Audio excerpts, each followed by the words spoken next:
Because what parents will never tell you, here's a secret I'm letting out right now, is that parents often fulfill their unfulfilled desires through their kids, right? That I couldn't do this, so I will make this my living mission to make my child do this. And traditionally, we've seen vulnerability as weakness. You're weak if you're being vulnerable.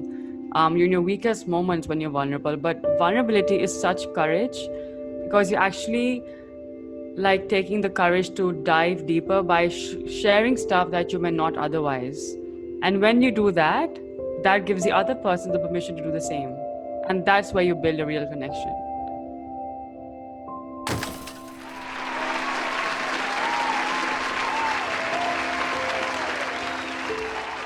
Hello, everyone. Welcome to Being Different Show. Our goal with this show is to introduce you to people and ideas that can help you improve the quality of your life.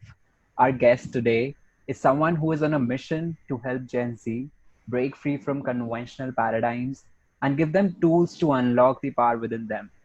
She is an eternal seeker, a conscious living facilitator, and the founder of the Epic Beats. Her fascination with the brain science and her love for the people has led her to curate workshops and experiences to equip individuals to resolve key challenges while facilitating connection and collective growth. So, guys, please help me in welcoming this beautiful lady who's on a very special mission to transform the lives of the Gen Z, Sukun Chopra. I'm so happy to have you on the show, Sukun. I'm so flattered, man. Thank you for that wonderful introduction. Really appreciate it. And thank you for having me. I love how imagined you did. So cool. Unexpectedly so. Wow, that's conscious connection, I guess. Yeah, exactly. Good start to this So, conversation for sure. So yeah. Sukun, what does your work with the Epic Beings involve, and how you come to start? How did you start Epic Beings? That's a really good question, actually. So, my inspiration behind Epic Beings came from this realization that, as we go through this journey called life, we often get caught up in this, like these unconscious limiting beliefs that hold us back from living a life that's truly epic in every way. And as we know how the mind works, this conscious versus the subconscious, and majority of your life is driven by your subconscious mind, 95%. And how we, embody beliefs that aren't always serving us correctly. And from my own experience of having lived a lot of my life with a lot of my limiting beliefs, like I can't do this, I can't do that, I'm not good enough. I just got sick and tired of that. And then, of course, one thing led to the other, and I realized that how the mind really, really works. And there's so much more to our lives and how we are, because we actually are born as conscious creators, but somewhere in the middle we lose our way. So I was like, if I am this age, I'm still fairly young.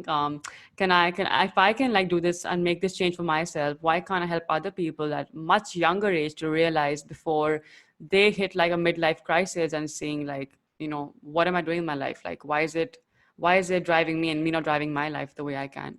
So the focus areas of Epic Beings are really around, in fact, like self-awareness and authenticity, which is a big, big, big one, and conscious connection, because there has to be a shift from the whole superficial social, no offense, but superficial social connections to more like, or not connections like networking, let's say networking, to more conscious connections. And as we know, everything starts and ends here. So mindset. So yeah, it includes empowering beliefs. So I call it like my model of ACE life: awareness, connection, and empowering beliefs. So that's the narrative of Epic Beings. So, how do you think when you're connecting with someone? What makes a connection a conscious connection and a connection on a deeper level? So for starters, if you're meeting someone for the first time, let's say that example, right? Like you meet someone for the first time, how do you make a connection from a very superficial social like conversation to a real connection? Is actually very, very simple. A, taking a genuine interest in the other person. Then, of course, diving deeper with the right questions, insightful questions, and just staying present. When people are felt that you're listening to them, that makes so much difference. So my intention of doing these sessions is to create and do just that, like to create spaces where people have the permission to just be themselves without any fears of being judged, to also be seen and to see other people for who they are. Absolutely. I mean, how our brain is conditioned for survival and Yeah. safety, and it always, and that's the reason why fear comes up before everything. but Yeah. but So how let's we've talk about evolved, fear. yeah, I mean, but how we've evolved as human beings, times are way too different than they were back then. Back then, there were tigers and snakes and hyenas and deers Yeah. around in the forest. But now we are living in relatively so comfortable and safe times that there's literally no risk for death roaming around like for the animals. But it's conditioned on DNA, right? Like it's just there somewhere driving our lives in social settings now, Not getting enough likes on Instagram, not getting enough followers on Facebook or whatever. So on TikTok, not Hmm. Facebook. Facebook's old now, it's history. But Yeah. yeah, like it's a very different kind of fear that's driving us now, and a very different paradigm altogether. Mean, when it comes to relationships and social connection, the core of social relation comes from living in a family. When you're a child, you are living in a family, and you are with your parents and with your family. So there's this concept that goes around of traditional parenting, which is also known as egoistic parenting, and now there is conscious parenting, which comes from the place of more wholesomeness. So what do you think is the difference between the two? So the traditional paradigm is basically about, like my daughter, my son, he will do what I say. Like that's how it is. They are my property. And that's where parents often lose the game because the more control you impose on a child, the more defined he will naturally be. It's just a natural human reaction. A conscious parent moves from, say, control to co creation, from being control freak to being compassionate, and like from being disciplined oriented to more accountability oriented. So there's a very big difference there. And unfortunately, in the country we live, a lot of parents are still stuck in this very authoritative, hierarchical, respect-based parenting, and that is the biggest barrier to having kids live authentically. Because what parents will never tell you, here's a secret I'm letting out right now, is that parents often like fulfill their unfulfilled desires through their kids, right? That I couldn't do this, so I will make this my living mission to make my child do this.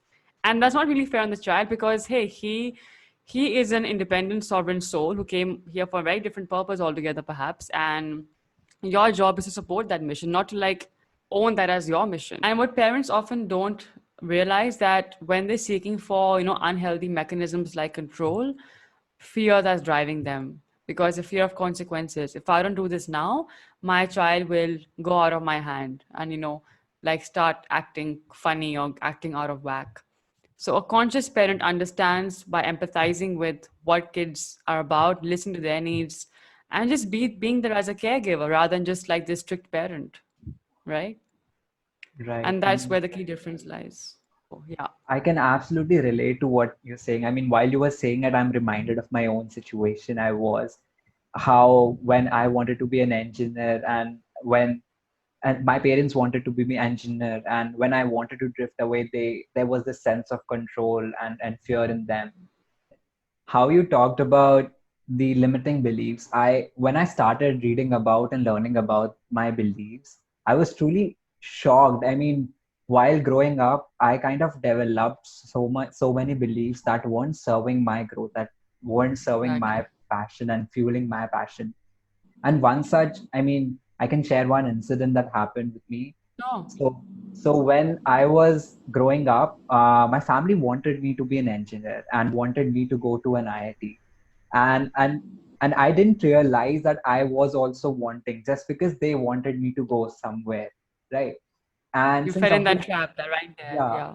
so since I've been conditioned and nurtured that way, I till class 10th I wanted to go to an IIT. But something happened in grade 11. I started going to this IIT preparation coaching, and I felt abandoned. I felt lonely. I felt lost.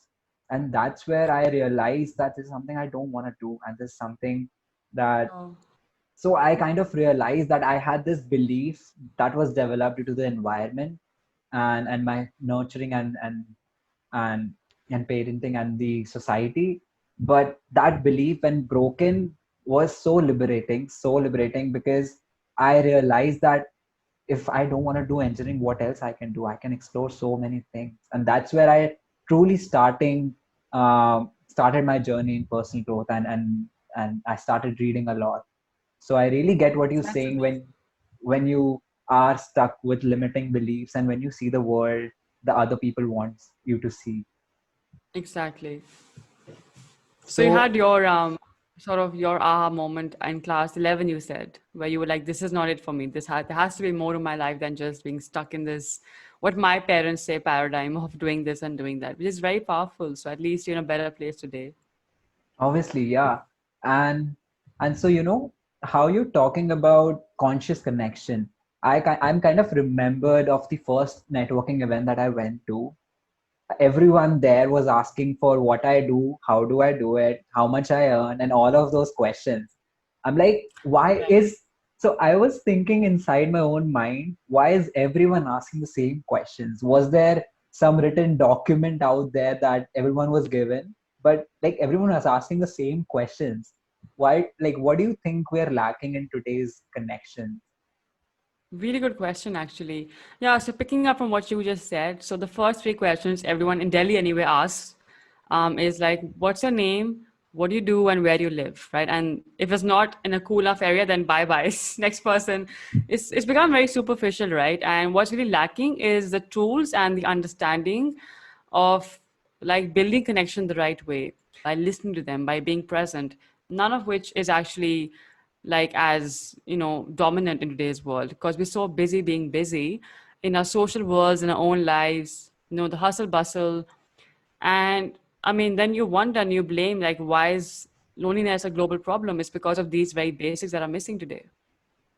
So, so one thing that kind of confuses me a lot is when we're talking about vulnerability and authenticity, how do these play role? I mean, how do these play any role when it comes to parent-child relationship? I say this a lot, that there's a secret to instant intimacy and connection, and that's vulnerability. And that's something we're so afraid of. I mean, if I ask you, like, what do you understand, or what comes to your mind when I say vulnerability? So for me, it's I mean, when you're connecting with someone, you're connecting on a deeper level, and it's not like you're having surface level conversations, and you're sharing your stories, the stories that you think might make you feel uncomfortable. But when you're able to share those stories like that, I think that's vulnerability for me. True, and that's pretty well put because traditionally we've seen vulnerability as weakness. You're weak if you're being vulnerable. You're in your weakest moments when you're vulnerable, but vulnerability is such courage because you're actually like taking the courage to dive deeper by sharing stuff that you may not otherwise. And when you do that, that gives the other person the permission to do the same. And that's where you build a real connection. Wow. I mean, I absolutely love how you put this and how you are, I mean, how all of this is like playing in a relationship and how we deeply connect when we're truly vulnerable and authentic. Since the very beginning, we haven't been taught to use vulnerability to our strength. Um, Say someone in class 5 has a fight with a friend, right, or gets hurt by something someone said in school. It's far easier for that person to distance himself or herself from the person or not talk to the person than say that, look, you said this the other day and I felt really bad, I felt hurt, because that's perceived as weakness. But we don't realize that actually that is where true courage lies. And I myself find this very hard to embrace because even as a child, like I would, go in my own zone and not talk to people if I felt bad about something, then just walk up and say, you know what, you did this and I felt really bad. And that's just how we conditioned to believe, that's how we conditioned to being in a way. In the parent child paradigm, to answer your question, when kids or parents feel that their needs aren't being misunderstood, they resort to more unhealthy ways of communicating. Like, parents resort to control, that you do what I say. And the kids, the more control you impose, the more there will be rebellion and defiance. So the kids start becoming these rebellious brats or little rascals, as they say. But all you got to do is just understand the other person from the space that they are coming from and communicating that while being vulnerable, if that's what it takes. And that's where the magic will happen. You know that, mom, you're saying this, but this is not what I feel. Like, I want to do this with my life and this is my plan, so can you support me here, because I feel really unsupported. Rather than, you don't support me ever, like you're this, you're that, like you're a control freak. And when your parents are being spoken to like that, they'd be like, you don't respect me, get out of the house, like, I mean, I'm being dramatic here obviously, but you get where I'm going with this. So just about expressing yourself and expressing your unfulfilled needs, because that's where it's all about, your unfulfilled needs and how you communicate them. You know, Is that while making this, sense at all? yeah, that makes a lot of sense. Indeed.